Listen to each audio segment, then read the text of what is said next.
50,000 सदस्यों की नौकरी, इसको लेकर आप लड़ते रह जाओगे, कोई फायदा नहीं होगा। 17 सितंबर को आपने इतना बड़ा आंदोलन किया, कोई फायदा नहीं हुआ। आप मेरी बात को सुनो, मेरे बारे में जो अफवाहें फैला रहे हैं वो फैलाते रहें। आईटी सेल का यही काम है, उनको मालूम है कि मैं बुनियादी सवाल कर रहा हूं और ये वो सवाल है जो 2017 से उठाने के कारण मेरा मजाक उड़ाया जाता है, पर मैं जानता हूं कि ये गलत हो रहा है, इसका शिकार मैं भी हूं। अगर अर्थव्यवस्था नहीं बढ़ेगी तो मेरी भी कमाई नहीं बढ़ेगी।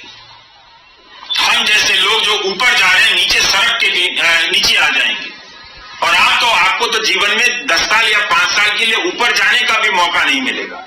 मुझे तो मिला भी,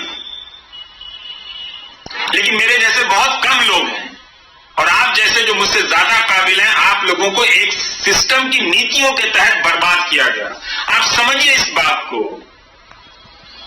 आपको जिसका भी समर्थक रहना है बनिए, लेकिन रोजगार के सवाल पर जुनून पैदा कीजिए, धर्म के सवाल पर नहीं, जाति के सवाल पर नहीं, वरना आप बेरोजगारी के दौर से गुजरते हुए बुढ़ापे में जाएंगे और तब आपके लिए वो 1,000 रुपए सामाजिक सुरक्षा के लिए होंगे, जिसे प्रधानमंत्री ऐसे बताते हैं जैसे 1 करोड़ रुपए उनकी झोली में डाल दिया हो। अपना पेंशन बता दें विधायकों का या सांसदों का, उसकी तुलना में अब आप और हम रिटायर होंगे तो 5,000 रुपया पेंशन नहीं होगा हमारा। हम कैसे जिएंगे, ये हमारा सवाल है।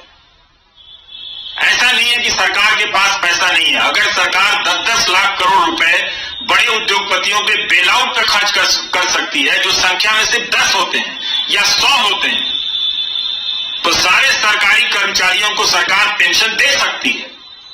आपने 20 साल का ये दौर बिना पेंशन का देख लिया। कई लोगों ने जो ग्रामीण डाक सेवा में काम करते हैं, उनके किसी एक बच्चा बाहर के देश में नौकरी करता था, उसने लिखा कि ये समस्या बहुत बड़ी है, हमारे पिताजी और उनके दोस्तों का की पेंशन नहीं आ रही है, आप उठाइए। ये 2018 की बात होगी या 19 की बात होगी। तो मैं इस विभाग को नहीं जानता था, तो उस लड़के ने कहा कि मैं न्यूजीलैंड या कहीं हूं तो मैं कमाकर अपने पिता को भेज देता हूं, पर उन्हें बहुत शर्मिंदगी होती है कि सरकारी नौकरी में 40 साल रहने के बाद भी बुनियादी जरूरतों के लिए बेटे पर निर्भर है। अच्छी बात है कि उनका बेटा भेज देता है, पर बहुतों के घर में ऐसी परिस्थितियां नहीं होंगी। उन्होंने बताया कि उनके पिता के कई दोस्त गरीबी में मर गए, इलाज की कमी के कारण मर गए। ये कब तक आप गोदी मीडिया का न्यूज चैनल और आईटी सेल देख देख कर ये तमाशा करेंगे, कब तक होने देंगे? इससे आपको क्या मिला, ये आपको समझने की जरूरत है। इसीलिए मुझे लगा कि मुझे नौकरी पर चर्चा करनी चाहिए। मैं क्यों पढ़ रहा हूं? एक अर्थशास्त्री मेरे काम का हिस्सा नहीं है। आज भी दो नेताओं ने कुछ बेहूदगी से भरे बयान दिए होंगे, उनको लेकर मैं आधे घंटे में काम कर सकता था, अपना 1 घंटे का प्रोग्राम बिता सकता था। मैं सुबह से उठ के क्यों पढ़ा, मुझे कोई जरूरत नहीं है, लेकिन मैं समझना चाहता हूं कि हम सब की जिंदगी इतनी तबाह क्यों है, क्यों चैन नहीं है।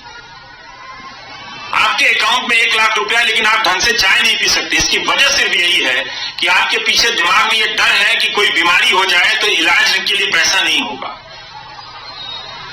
और इसीलिए क्योंकि सरकारी अस्पताल जानबूझकर डुबा दिए गए। पटना का एम्स आज तक बंद है, उसमें भी पूरी तरह से लोग भर्ती नहीं है। दरभंगा में ऑलरेडी वहां पर भी एक मेडिकल कॉलेज था, उसको बढ़िया किया जा सकता था। वो एम्स किसी और इलाके में बन सकता था, बक्सर में बन सकता था, या आरा में बन सकता था, या और सुदूर इलाके में बन सकता था, जमुई में बन सकता था। बेतिया में मेडिकल कॉलेज है, आप उसकी जाकर हालत देख लीजिए। तो बना देते हैं ये लोग, उसमें ना टीचर जाता है, ना उसमें ना स्टाफ रखे जाते हैं, ना छात्र अच्छी क्वालिटी के मेडिकल नहीं पढ़ते। पता कीजिए उनकी क्या हालत है। इसलिए हम सबको गाली देना, तरह तरह